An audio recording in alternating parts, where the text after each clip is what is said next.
Hi, BookTube. Welcome to Jackie's Literary Corner. I am Jackie, and this time I'm actually not going to be talking about literature right now. I'm going to be talking about a new show that I've gotten into, although, ironically, it's not a new show per se. I mean, it's new, but it's based off an old show. And that is the Charmed reboot. I love the original Charmed. I got into it by the time season 5 was on the air. And then reruns were played on TNT, so I would check out the reruns on TNT, and I just loved the original show. Phoebe was probably my favorite. Piper was my second favorite. I was not a huge fan of Rose and Prue, although whenever I rewatch it, I get more appreciative of their characters. But I've always been attached to. I just called her Rose. I meant Paige, not Rose. Rose is the actress's name who plays Paige. But I was always a Piper and Phoebe fan. And I always kind of like Phoebe was someone I kind of wanted to be like. And Piper was the one that I kind of figured I was a lot more like in reality. Although, funny enough, I think, I'm not as mothering as Piper is. I feel like she's very much the mother, a mother type. Very nurturing and very caring person. So when I heard about the new one, I was a little apprehensive about it because originally I was hoping for it to be a spin-off series about the next generation, about Chris and Wyatt and their sister, because I know that Piper finally has a girl too, and then all their cousins, so Phoebe and Paige's kids as well. And then I feel like I would love to see guest appearances, maybe even Shannon as a guest appearance too, because the kids, depending on how old they are, either they would be living at home or their parents would just be popping in every so often to visit them. And, some of of course, the guys would, some of the male. And I would also want to include I would love for characters like, Julian McMahon, I think that's how you say it, for the guy who played Cole. I love for him to make an appearance. But anyway, so they didn't go in that direction. In fact, I think there was some trouble between the original cast and being part of it because they did not know that they were just going with this new direction or something. I'm not 100% sure. And I just looked up would they be willing to guest star in Holly and Alyssa were not as keen to guest star because like I said, there was trouble between the studio and then them, and but I hope that changes over the season because I would love for them to guest star, make appearances, especially because in season 2 they make reference to other Charmed ones, so I think it would be kind of cool if they make appearances revealing themselves to be other original Charmed ones. I don't know if they would be their original characters or maybe another group or maybe a different character. But although it'd be cool if they were revealed to be the characters that they play on the show, like Phoebe was Phoebe and Piper was Piper, and they make an appearance, and maybe it gives the girls hopes that they can survive, because it kind of introduces the idea of the Charmed ones could destroy themselves and their sisterly bond because of how much power the Charmed ones hold. But I will get to that in a minute. So I can't really talk about the series I just can't talk about it without spoiling. I'm just really bad at that. So I'm gonna start a little bit in the beginning, where I don't spoil, and then I'm gonna do kind of like the countdown on my fingers thing to tell you when I can spoil in case you haven't watched it yet, that kind of thing. And then if you haven't watched seasons 1 through 2, which now are on Netflix, by the way, so you can binge all the episodes, then it will be my way of letting you know to go after when I get to the third number on my finger. Okay, so first of all, the show, what is really great, the show it's a spinoff, so there are things that the show does cover. Like, of course, we still have 3 sisters. Their mom died. One of them has the telekinesis power, and one of them can stop time. And eventually, one of the sisters does get the premonitions, but she starts with having empathy and telepathy as her power, so that's one of the differences. They, of course, have a white lighter, but instead he's not American, he's actually British. And they introduce the idea of the Source. He plays a major villain halfway through the second season, or not the second. He plays a major villain in the first season. And of course, we have all the relationship drama and stuff like that.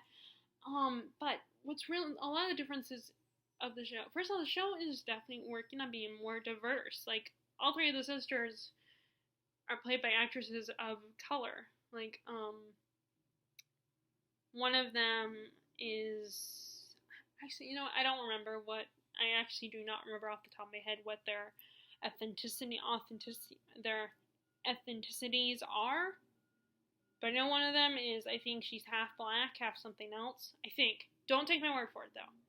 The last thing I want to do is say what I think they are and turn out to be wrong, and then we'll come off as disrespectful. So I don't even, probably want to look it up. I just don't remember, and I was kind of like, okay, I want to do this video, like, right now. So, and then I think the other two sisters are, like, I want to say they're also supposed to be, like, part Latino, I think. And the spells are read in Spanish also. And, so the cast is a little bit more diverse. And we also get a little bit of Haitian voodoo magic in there too, which I think is really cool. In season 1. And then there's also themes of feminism throughout the series. Like, the first season, I think, came out when the Me Too movement started. Like, it started getting big. So there's a couple episodes where female characters, are in a position where their agency, their power is taken from them. Like, there's an episode with a pixie is introduced, which, side note, I definitely prefer this interpretation of the whole pixie storyline, unlike the original show. It's just a personal preference. Like, there's also a Medusa storyline is in there. And then in season 2, there's a recurrent character that, her family, she is half witch, half demon, and her family treated her horribly. Like, her father and half brothers did not accept her because, it's like, no girls in the club. And then her mom, it was all more that she didn't like her demon heritage. She had a problem with it. And then another diverse thing is that one of the sisters is a lesbian. She has a girl, and then the character I just mentioned that comes in season 2 is bisexual, I think. Yeah. Because she's slept with, we've seen her with women, and she's flirted with some of the male characters. And there are male characters that I did not want her to flirt with, but and let's see, we also have a character that's half demon as well, which is really, so like I said, they do the Source storyline, it's connected to him, although there's a little twist in that one, it goes in a different direction than the original story, and all the sisters, they have M names instead of P names, which I think is easier to come up with more names that start with M than it is to come up with P names. And they're also, the girls are a little bit younger, as in, like, one of them is in college, and one of them just got out of college, and then the older sister, who is actually the half-sister. They introduced the half-sister storyline that was brought into season 4 because Shannon and the other actresses did not get along, so she had caused trouble, so she ended up getting fired, and so they introduced Rose McGowan's character, who is the half-sister. And they decided to start with that one, introducing the half-sister. And the half-sister is Macy. But now she's not half white lighter. Her dad was immortal. And then you have the Maggie is the baby. And then Melanie, I don't know if it's Melanie, or I know that the actress also, his nickname is Mel, but her name is not Melanie, it's, I think, Melonia? I don't know if I'm saying it right, but I don't know if her name is supposed to be Melanie in the story in the show. And then the elders storyline, the elders are introduced, and of course they're still douchebags. Although I think they're worse in this show. They're a lot worse in this one. And then we also get a very interesting like White Lighter origin story, particularly more so in the second season, which I think was really cool. It goes in a different direction to how they introduced the whole White Lighter concept in the original series. What else can I say without spoiling before I start spoiling? Is there anything else? I don't.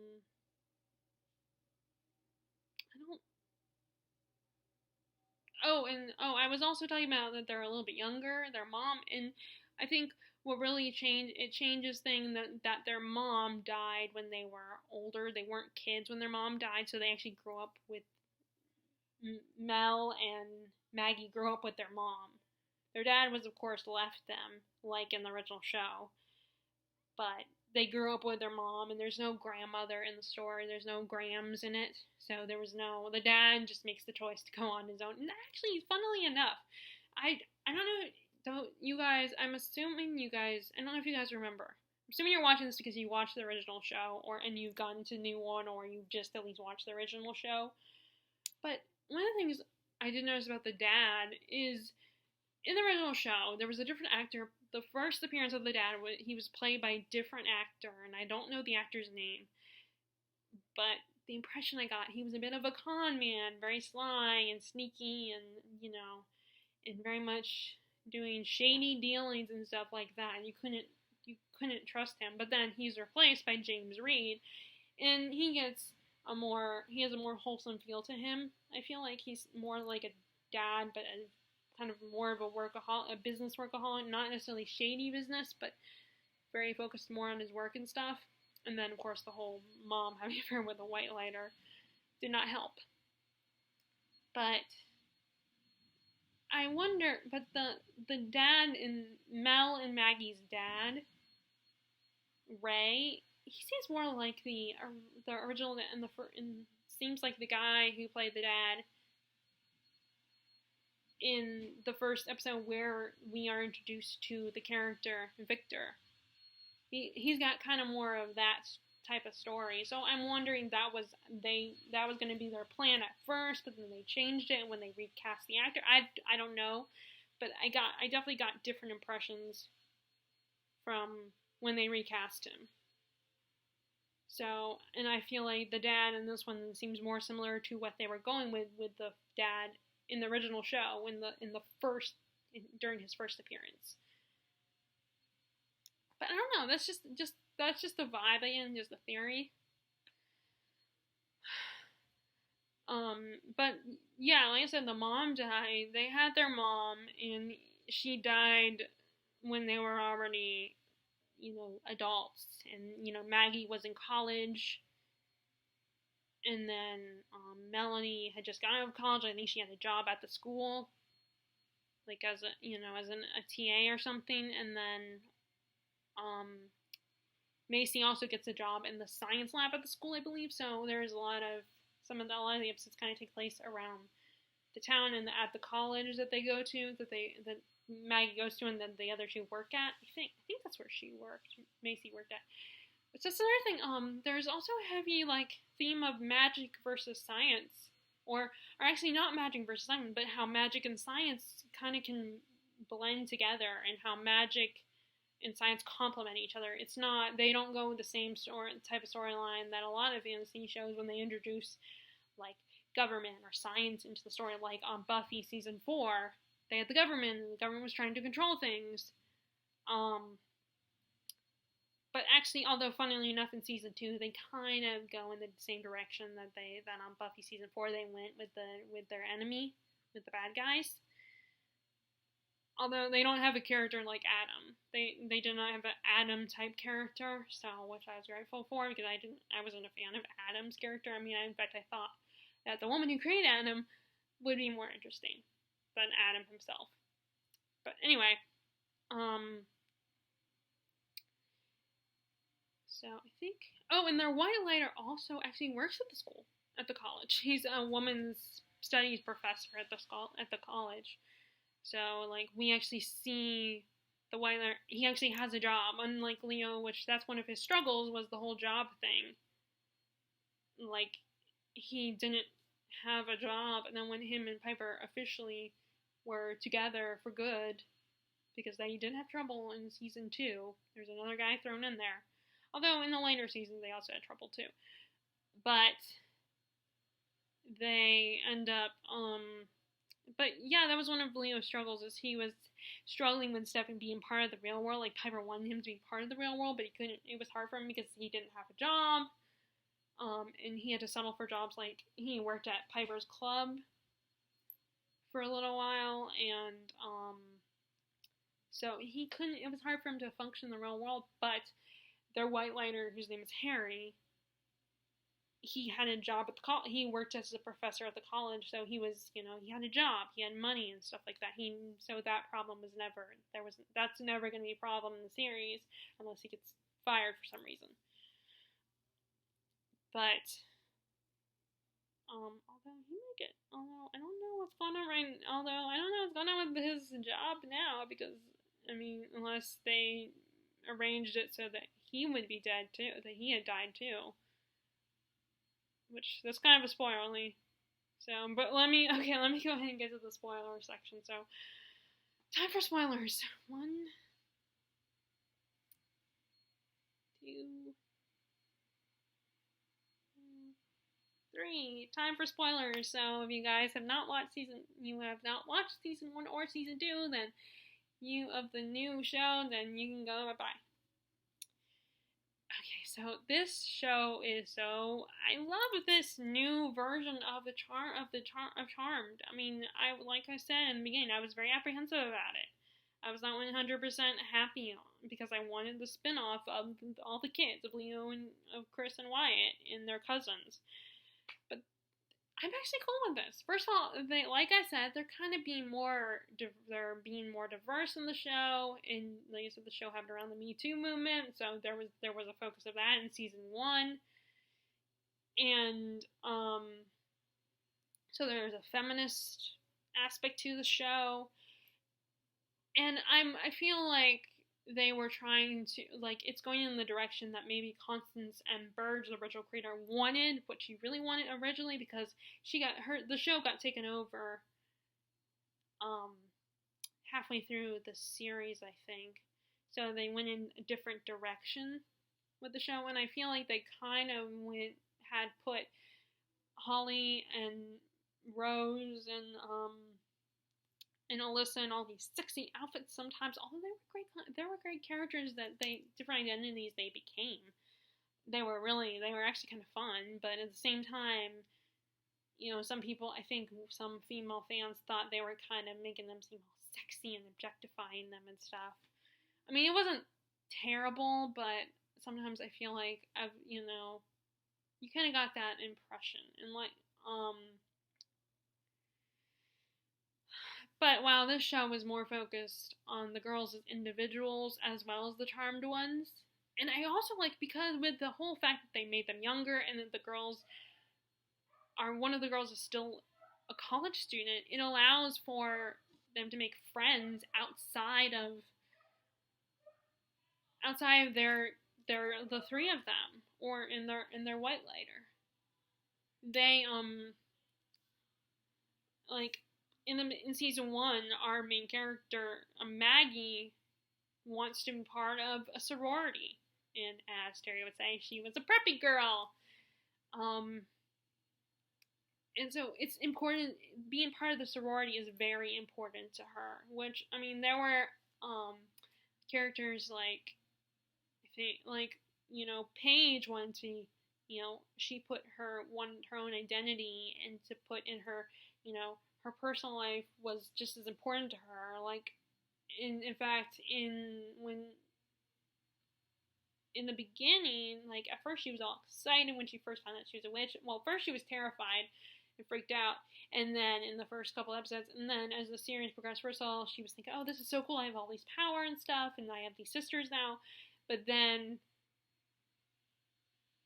she starts to feel like the charmed one responsibility has kind of taken over her life a little bit, and she wants to live a normal life. She wants to spend time with her best friend, who is also a guy that she's in love with.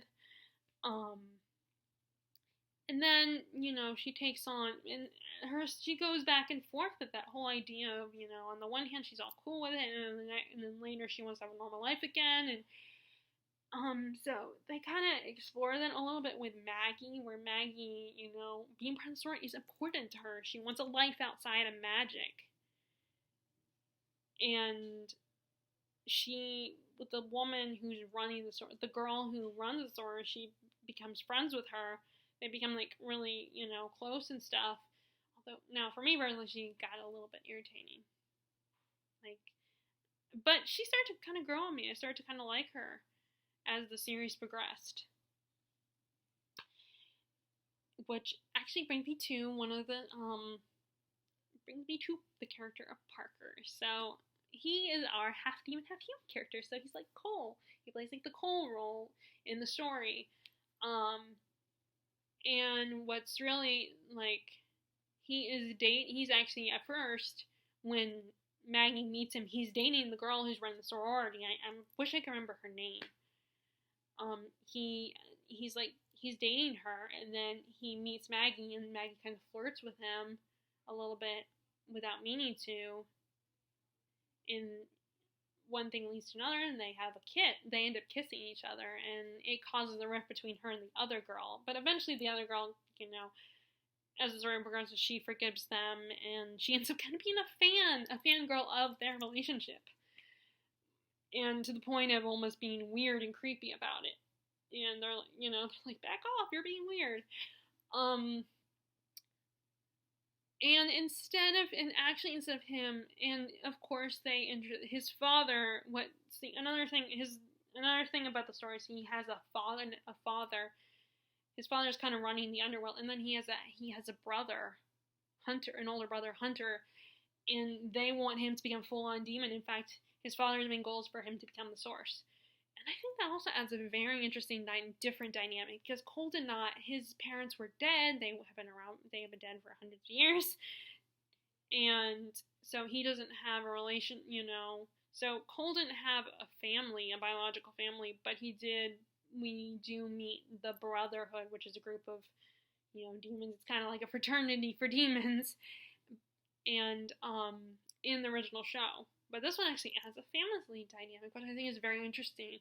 It makes things really complicated. And then the character I mentioned earlier that is introduced in season 2, who is bisexual, and, she's not accepted in the boys' club, is his half-sister. And her name is Abigail. So that whole family dynamic is very interesting, very dysfunctional. And all 3 kids want to live up to their family name and stuff and please their dad or their mom, and it does not, their parents are very hard to please people. They can never seem to live, especially because Abigail and Parker have half human in them. So they're caught between their humanity and their demon side. So it adds very interesting, emotional dynamic. And they also, and it was something in the original show, which Cole's character, but I think they do more with it in this one. But here's an interesting twist.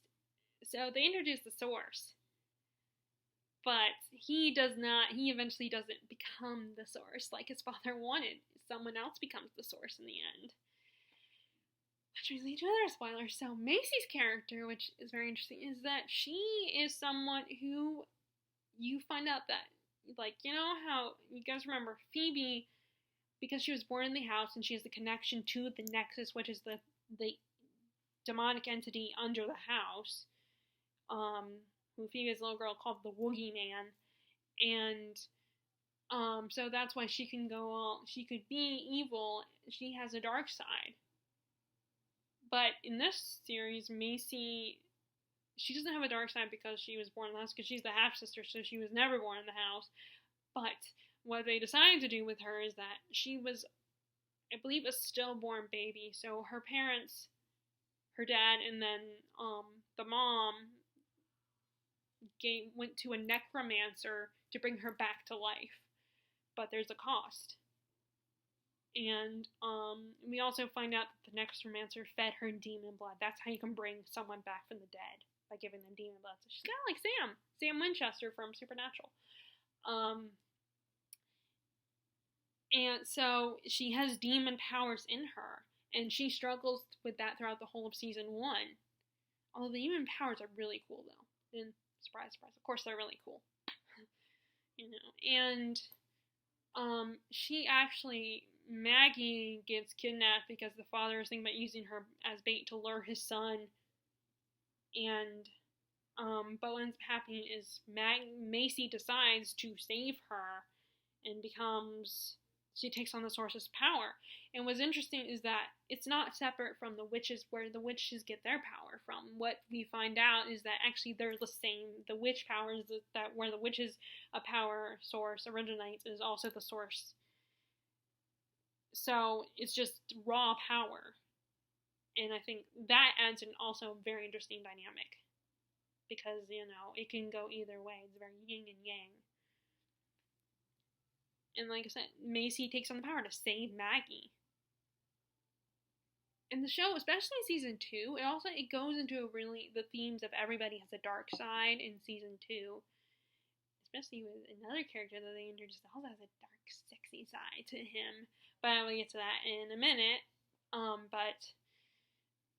So this is something that Macy struggles with, and you think about demons is they kind of they feed off of your insecurities and your fears and stuff, and Macy has issues of being abandoned and being alone, because she was alone for the longest time. It was just her and her dad. And in an episode where Macy has a vision of her past, we see that her dad's kind of struggled with raising her. And it was a very complicated, and she was just alone as a kid, so she has these fears, and she kind of messes with time and alters and creates all these different timelines so she won't be alone. Like, she tries to bring back their mom, and she tries to change things because she's so afraid. She needs her mom, and she's afraid of losing her sisters or that they'll leave her. And it's a very, and Macy's probably my favorite of the 3 sisters. She's a very interesting character. She has a very interesting arc. And I just feel such love for her, and I feel so bad for her. She struggles so much, and she's so vulnerable as a young woman. And things are pretty hard for her. And she has these walls put up. And it really affects her in her, not just her relationship with her sisters, but also her relationships with the guys and the men that she starts to fall for, and the men that are interested in her. And she is probably 3 significant relationships in the show that are kind of are affected by her putting up these walls and having trouble letting people in, or at least 2 of them are. The other one, it's more, the problem with that one is, well, there's other problems with that relationship, the other relationship. So Macy's probably my favorite. And then I think Maggie would be my second favorite, and then Mel, of the 3 sisters.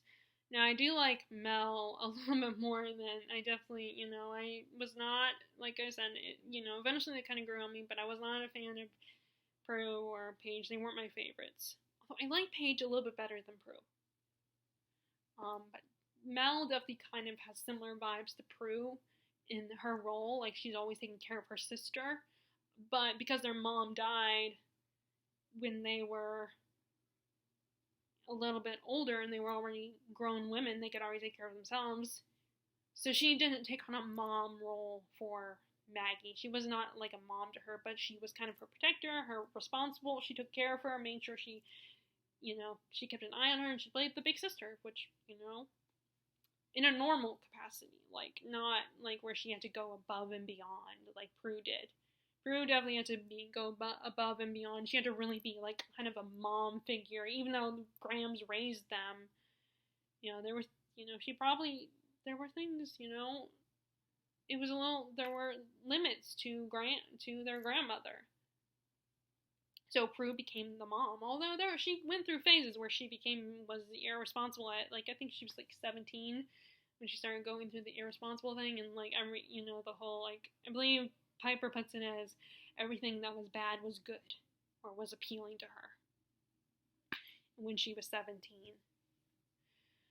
But I definitely like her, like, she's less fresh, like, Prue sometimes got on my nerves, and Paige did too. But I like Melanie has not. Well, actually, no, there have been times where it's kind of like, okay, Mel, you need to back off and let go. Let go of your sister. Let her live her life.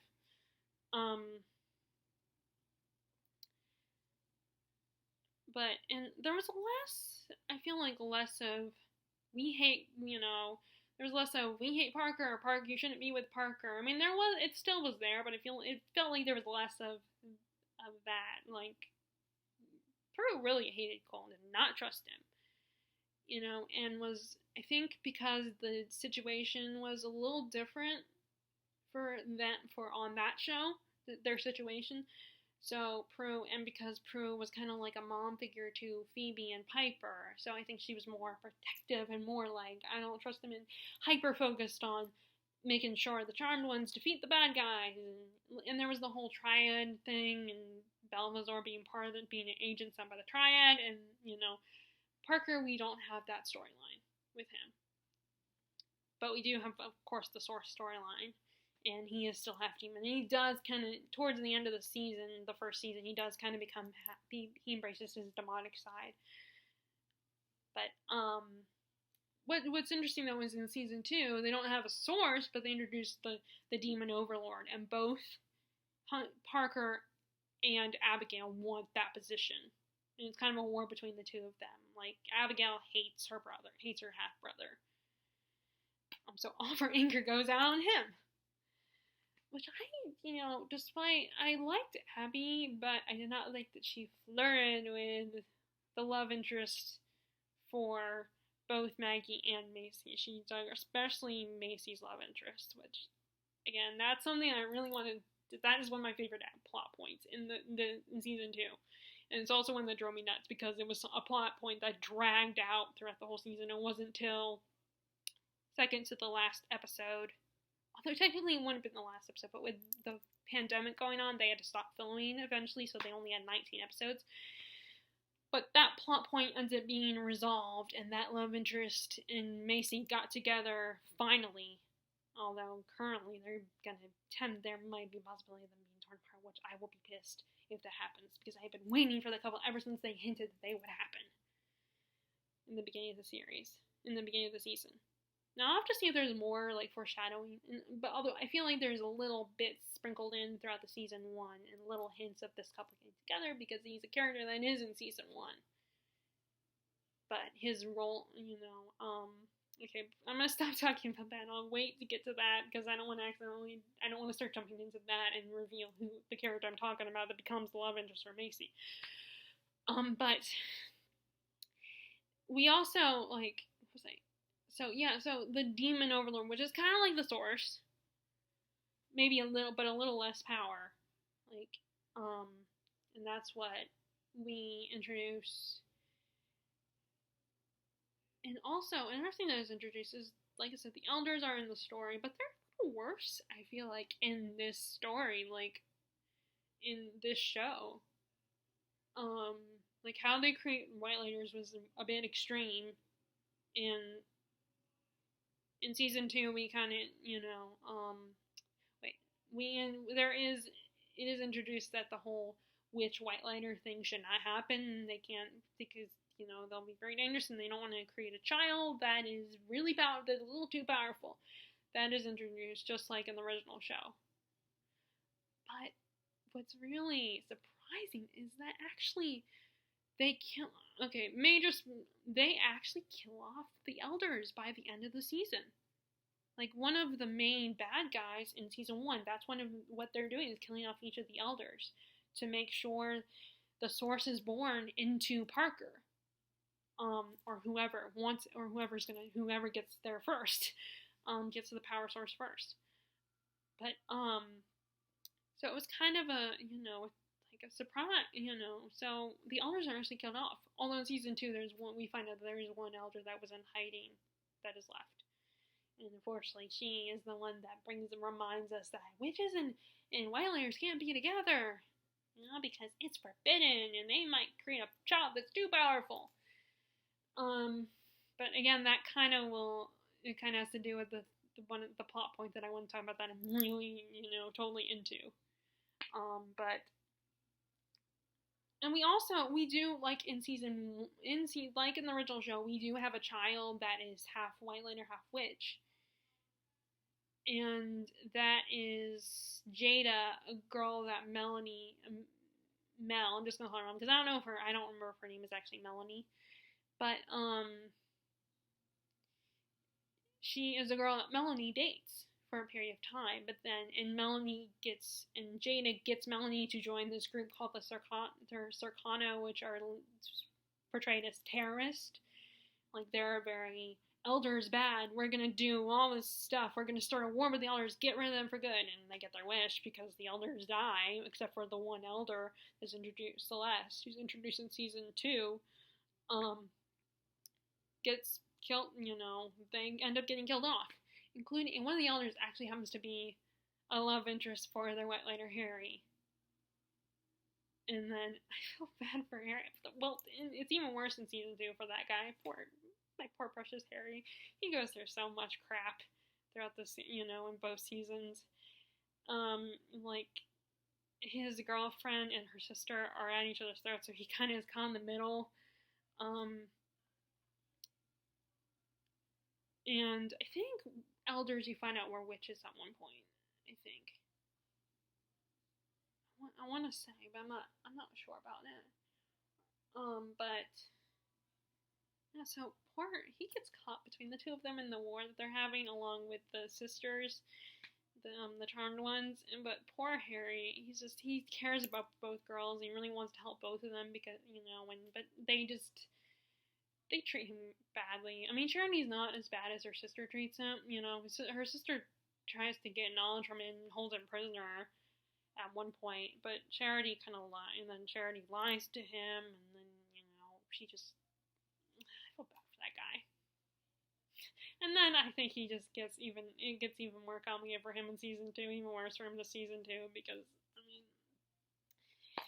one of the concepts they introduce is that Whitelayers, that when they are created, their darker sides are pulled out of them, and that's how they create Darklighters. They are their darker selves, their id. And so let's go ahead and talk about the point that I'm going to talk about, that I'm just my favorite aspect, which is funny because I'm not normally, this aspect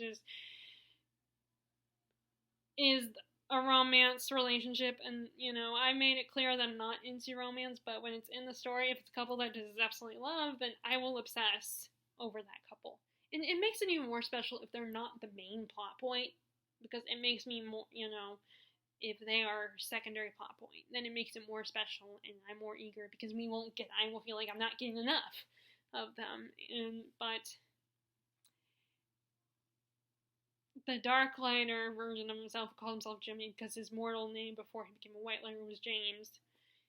Jimmy sets his sights on Macy, and he's attracted to her, and he has feelings for her. And Harry knows that he has feelings for her because that's how they meet. That's part of Abigail helps him. She has a power that allows him to go into his own mind and see memories, and he finds that he realizes that he has feelings for Macy too, and so that's why the Darklighter has feelings for her too. I just love that story. But that romance just drives me nuts too, because the two of Macy just puts up these walls, and she is just so distant, and she doesn't want it, she holds back constantly, and does not want to, is afraid of getting hurt, is afraid of getting involved with Harry, and you can see the feelings growing, you can see the feelings were already there, but they're just growing as the season, Harry is attracted to Abigail, and tries to see the good in her, and Abigail doesn't generally care about him, I think. But at the end of the day, her love, I feel like, is selfish because she can't help it. She may be half human, but she, like her half brother Parker, just cannot. In the end, she can't let go of her demonic identity, and she just gives into the power because the power is seductive. Having the power is just her. She loves it. She enjoys it. And every time Mel or one of the other girls talks about, you can be good. Being good is not a bad thing. It's not silly. It's not dumb. It's not. It's actually, it feels good. But she's like, no thanks. I like having my power and stuff. And because of the way her family treated her, you can understand why she kind of enjoys the power, because then it's like that no one can step on me, no one can walk all over me, no one can intimidate me. All the people still in the demon world, the males still, push her around and stuff and make her feel and just are bully her and try to overpower and be like, you're just the girl, you. So I definitely feel bad for her, but I do not like how she flirts with Maggie's potential new love interest, and that she sets her sights on Harry. She likes him. Like I said, I think she does care about him, but I want her to go away because I will sail with the ship of Harry and Macy. I am all about that ship, and I don't want anyone to get away with that ship. But like I said, there's also a love interest. Macy meets a new guy, and he's an entrepreneur type of guy, and he's cute, and unfortunately he's played by Eric Belfleur, the same guy from he played on season 1 of Buffy in the first couple episodes. Then he becomes a vampire, and then I wish I could remember what the show was called. Haven. That's right, it's called Haven. He was on Haven as kind of like the bad boy potential love interest. Of course, he doesn't get the girl, but although I think he does get a love interest in the series though, in Haven.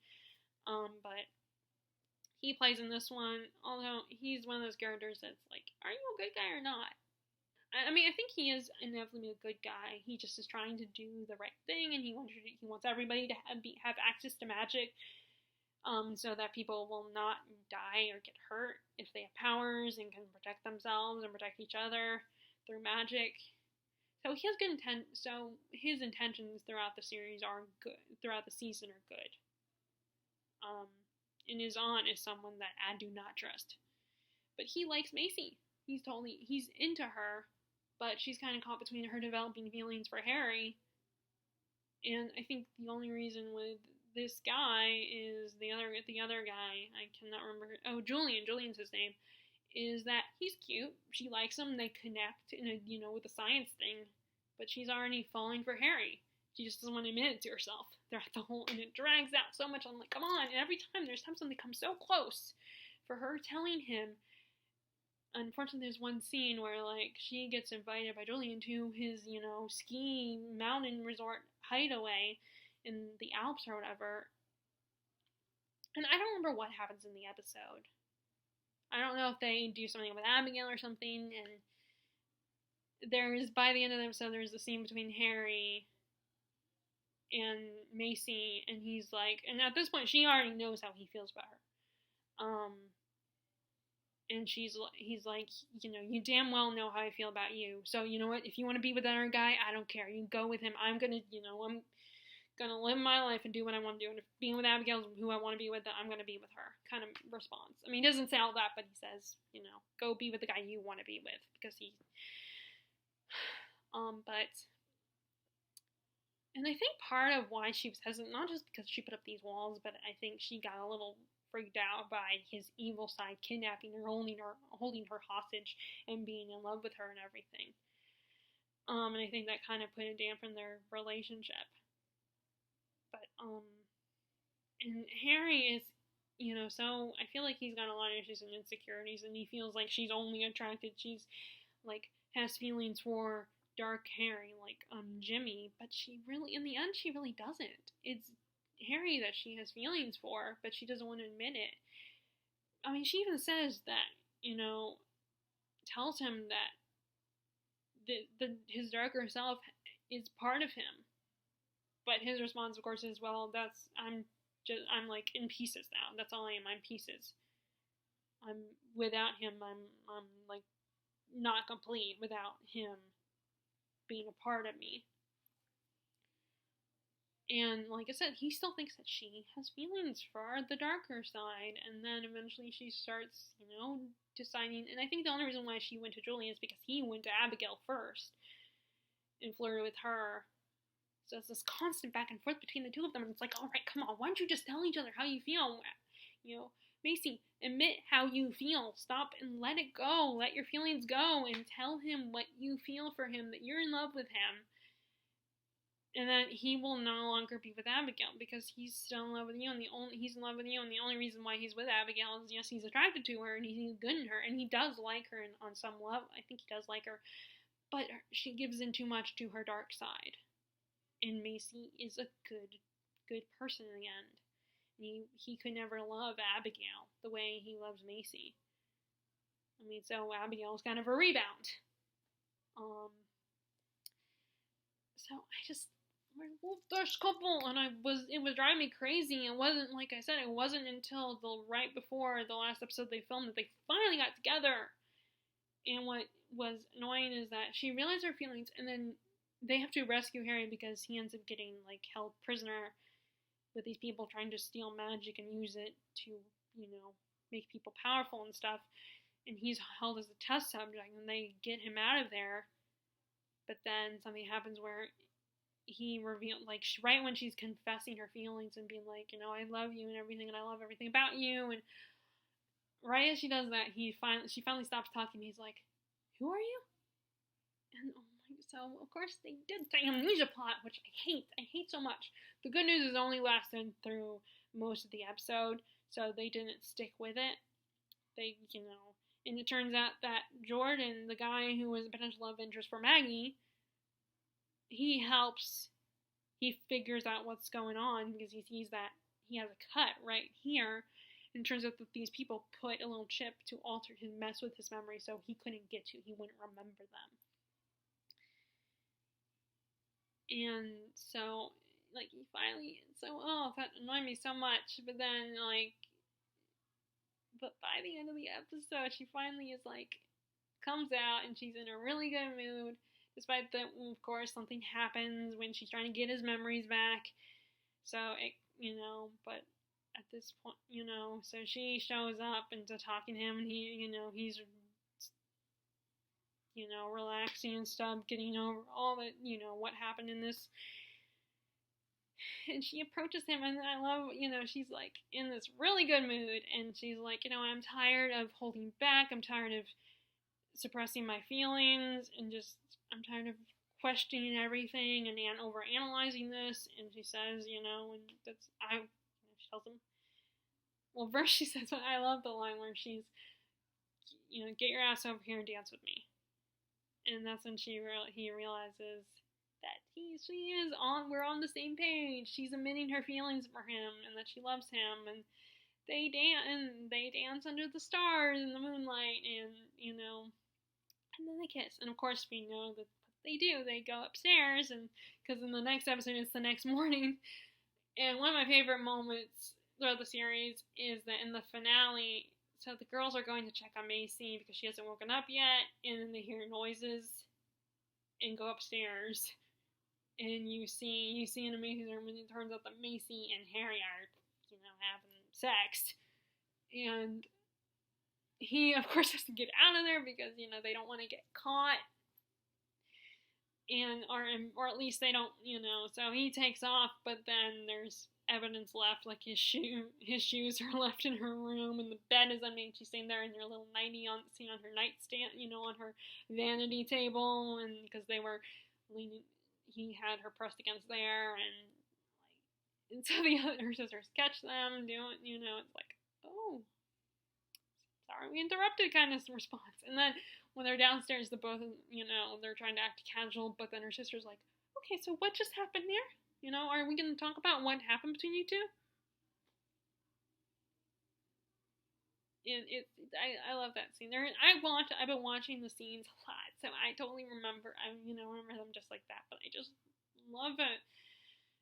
And I love them. You know, normally you would think I would be focused on the Parker and Maggie relationship, but thankfully I'm not as obsessed with them because right now they're not together. And just like Phoebe had to walk away from let Cole go, Maggie's letting Parker go, and even though he gives up being the Overlord, and I want to say something happened like he gave up his demon powers, or maybe he didn't give up his demon powers, but he walked away from his being the Demon Lord, Overlord.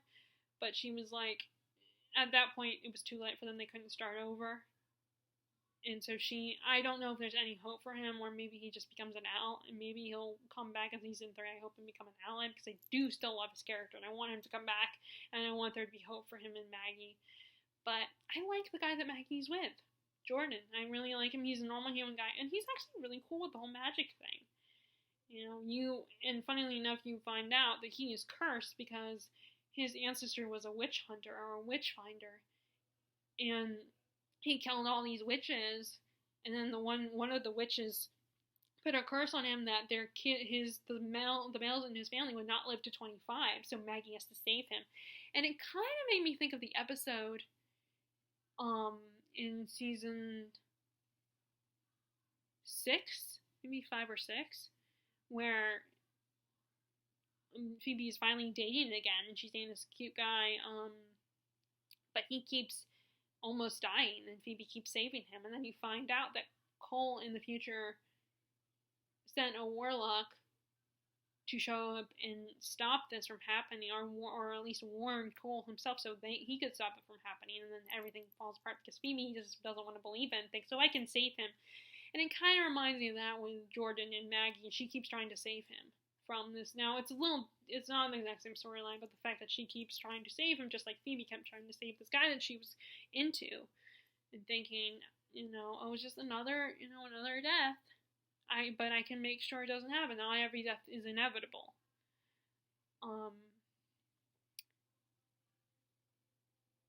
And then, like I said, I'm hoping Parker will come back, but I do like Jordan. And also, oh my god, Melanie, I feel so bad for her. She can't seem to make a relationship work. First, her first girlfriend, a cop, and later becomes a PI. She can't seem to make it work. I mean, they just get back together. It's kind of like the Andy Prue relationship in season 1 of Charmed. That's what that relationship is. And then because her girlfriend, Nico, keeps being put in danger constantly because of her witch life, she is forced to alter her memory, but then Nico comes back into her life, and that's when she's with Jada, who's part of the Sarkana group, and she's half witch, half whitelighter, so that opens a bunch of new doors and conflict. But because the Sarkana, eventually she cannot, but that relationship falls apart, not because Jane is in danger all the time, but because she does not agree with the Sarkana's way of doing things. She doesn't trust Jaina anymore, so that relationship falls apart. And then she tries to get back with Nico, but Nico finds out about her, she's forced to confess to Nico that she altered her memories, and Nico's back with the girlfriend that she left for Mel. They're getting married. And then season 2, she has 2 potential love interests. There's a girl that works at the place where they're hiding because they get attacked by assassin in the first episode of season 2. And that's when we meet the Darklighter, by the way. And so they are forced to go into like this witchness protection program. And she meets this woman who works at this place that's kind of looks like an outlet kind of thing, like an outlet mall type. And this one works at an apothecary shop, I believe, or like herbal remedies and stuff like that. And she really likes Mel and is into her, but that falls apart too, because all these crazy things start happening, and Mel can't protect her from them. But then, she eventually reveals to this girl that she is a witch, and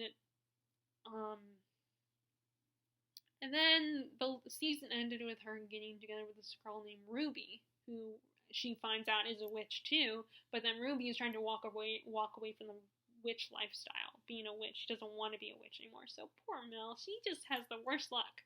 At least Maggie and Macy have love interests that stick around for a good while. Like, even though Jordan is right now, her and Jordan are just being friends. At least he's still there and he's all cool with the witch thing. And even though he's been in danger so many times and he got hurt so many times, he's still sticking around. He's like, I'm like this. Life would be boring if I didn't embrace this. And and you'll keep saving me. You'll always be there to save me. And he even helps them by the end of the season. And I hope he sticks around, because even though I kind of want Parker back, and I need Jordan and Parker working together, it's not going to be good. There's going to be tension there, because Parker tries to kill Jordan because he finds out that Jordan and Maggie had a relationship, and he gets very, he feels very threatened by that. He doesn't trust Maggie after he finds out about that, and other things. He finds out too that Maggie, to make him not trust Maggie, so he threatens Jordan, tries to kill him. And so Maggie ends up saving him and his sister. And Parker's sister, Abigail, ends up killing him. Of course, surprise, surprise, he's not dead. But, so she ends up basically saving him. I mean, she saves Jordan, so now they're deciding he's helping her out with magic, and they become friends and stuff. And that, right now they're killing each other, and just, you can see the tension between the two of them. They like each other, and there are so many moments. I mean, thankfully, with them, everything's it's not as hard for me to explore them, because to, deal with the fact that they come so close, but they never kiss, because I'm so focused on Macy and Harry's drama, that Maggie and Jordan's drama does not bother me as much. But there are so many others, they come so close, and you think, oh, they're gonna kiss, and they never do, and there's something, a distance between the two of them. And I think it's partly Parker is part of it, even though Maggie is starting to move on from Parker, and that has walked away from him and has let him go, is decided to let him go. Like I said, I'm hoping he'll come back. But, at least to be an ally, even if him and Maggie never gets back together and they just remain really good friends. But, there's always hope. But he's really cool. And so far, I haven't had too much of a problem with Maggie's love interest. I mean, there were times when Nico frustrated me. But, I mean, someone who's totally clueless to the magical community and is someone, a detective kind of position, then yeah, they are determined to figure things out and stuff. And she's in a bit of a man's world, and so she's trying to prove herself. So you can kind of understand why she can be such a stubborn character and determined and will cross any lines and doesn't entirely understand what she's getting herself into, but doesn't care, will do whatever it takes.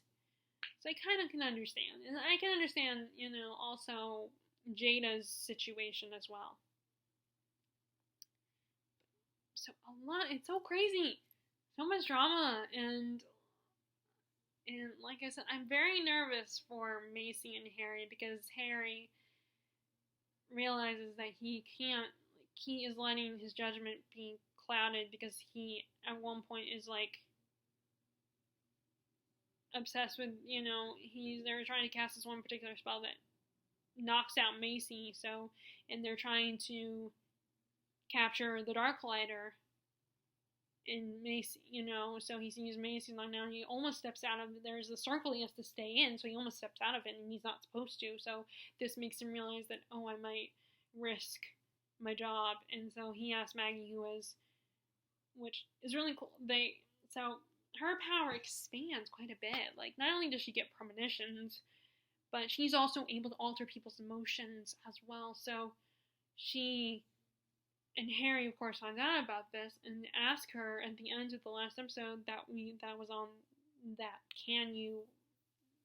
can alter emotions, right? So I'm nervous that he's going to want his emotions, his love for Macy to be erased. And I'm so worried. And it's I would be so mad at the writers if they let that happen, because they finally got together and we only had 2.5 episodes of them as a couple. And it's I mean, I know Joss Whedon sometimes does that, but not with, no, these writers can't do that to us. No, I will be pissed off.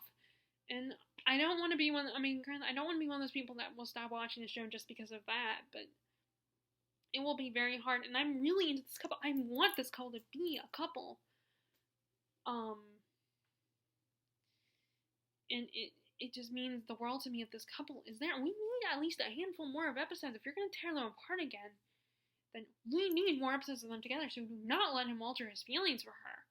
They finally got together, and I will be mad if Maggie goes along with this. Although I don't see her willing, especially because there was a scene where Macy and her have a heart-to-heart, and Macy is like, I just want Harry and I to finally be together. You know, we're finally together, and I don't want to lose him. Because this is the first time she's, like, since finding her sisters and Harry, this is the first time she's no longer alone, and her walls are down, and she's happy, and she feels safe, and the idea of, like, losing them was just, and, like, although if he wants her, she might not remember that she has feelings for him if he's like, can you change her feelings, which although that would be messed up in my opinion, if he's asking for her feelings to be changed, even if he's doing it with good intentions. Like, you have no right. But,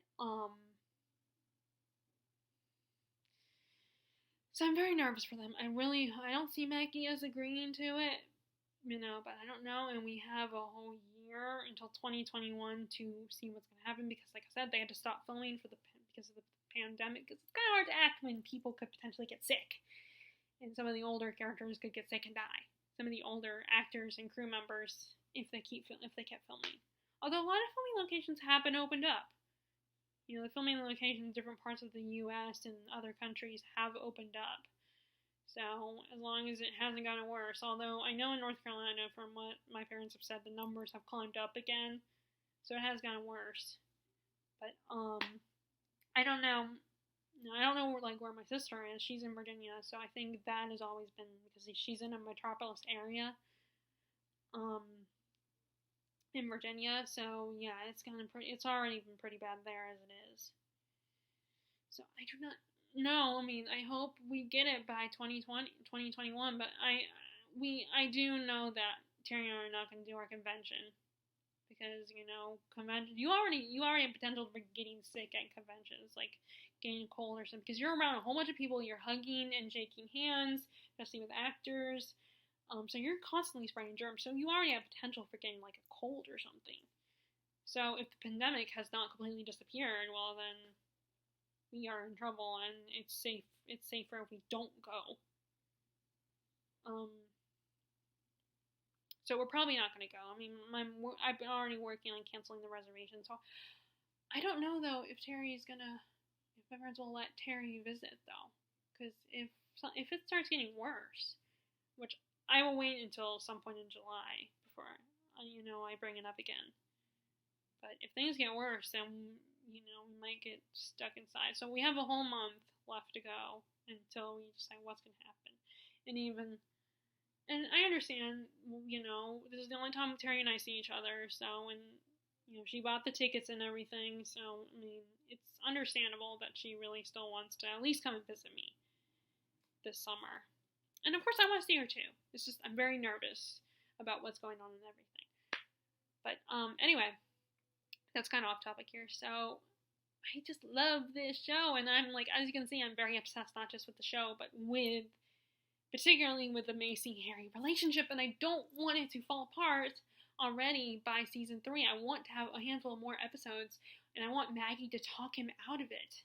And I don't want it to be one of these things where we start with season 3, and like, we start with the feelings are gone and they're not a couple in season 3, and then you find out that he had, like, that's how it ended.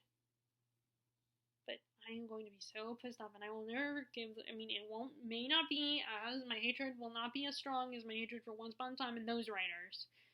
But I will still be pretty upset if that couple is not together and feelings are altered so that Harry does not feel his love for her, because I was dying for them to get together. And it was just too much. And the only reason I kept watching is because I kept hoping that they would get together. And that's what these writers of these shows will rely on, is that you'll keep watching because of there's other factors about the show that you like, and that you are just dying for that couple to get together. I mean, that's why Grey's Anatomy, these people, a lot of people were waiting for Derek and Meredith to get together, because I did go through a Grey's Anatomy phase before I had officially given up on contemporary dramas that didn't have, contemporaries and ones that did not have, like, supernatural aspects or fantasy aspects. So they know we'll keep watching because we want them together.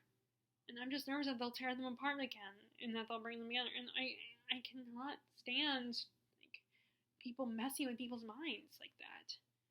It makes me so uncomfortable. And I was very, I had this for like a second. I almost felt like getting up. I was gonna get upset when he was revealed when he was like, "Who are you?"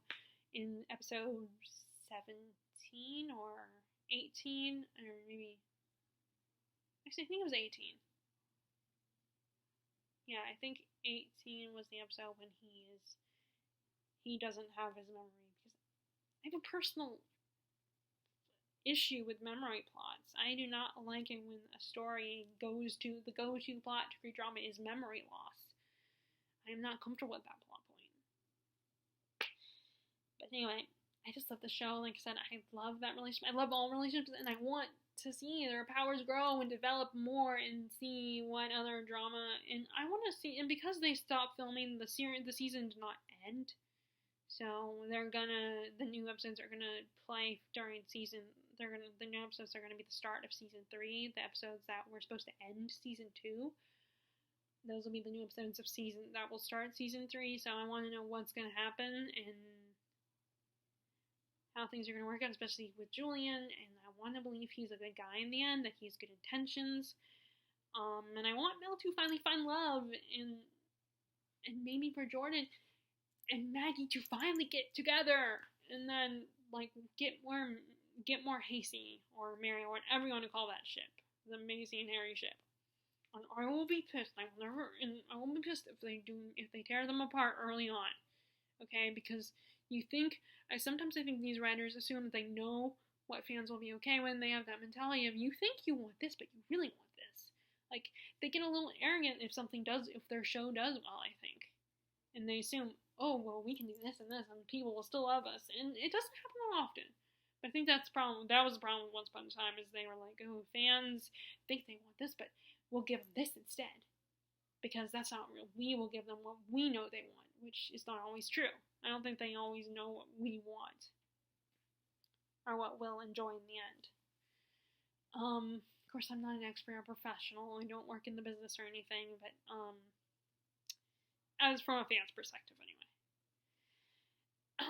So I don't know what else to say. I just love this show, and I just want to make this video where I gush about the show and just how much I love it.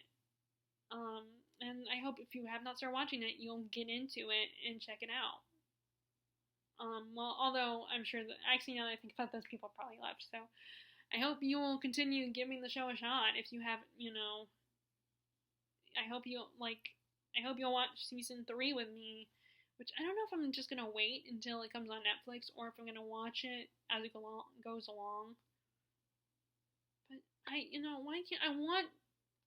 just want Macy and Harry to be like Piper and Leo to an extent. Not exactly like them, but to have their happy marriage and relationship like Leo and Piper. They still had their drama, but they didn't tear them apart with memory problems or anything, Although Leo does alter her mind a little bit. But, she kind of does have a little brief memory problem in the first episode of season 6 or 7. I guess 6. Yeah, 6, because season... I think there's 8 seasons. So I don't know. I always have trouble. I always have trouble keeping up with the seasons. But anyway, but yes, make them like Piper and Leo. That's all I ask. Can't you do that for us, please? Please, writers, fingers crossed, we get what we want, because you're gonna lose some fans if you don't do it like that. I'm not saying you have to be exactly like Piper and Leo, but At least give them the happiness that Pepper and Leo had. That's all I ask. Okay, so I am done talking. I am done gushing. So I hope this video is. I hope you guys watch this video and and if you like this video and love Charmed, give it a thumbs up. Click subscribe if you haven't already, and click the bell notification below if you want to see when I post new videos. And tell me what shows you're watching, if other than Charmed, if you're watching the Charmed reboot and you're still liking it, or and you're gonna keep if you're gonna keep going with the Charmed reboot. And then tell me what books, and as always, tell me what books you're reading right now. Feel free to share in the comments below, and I will talk to y'all later. Bye!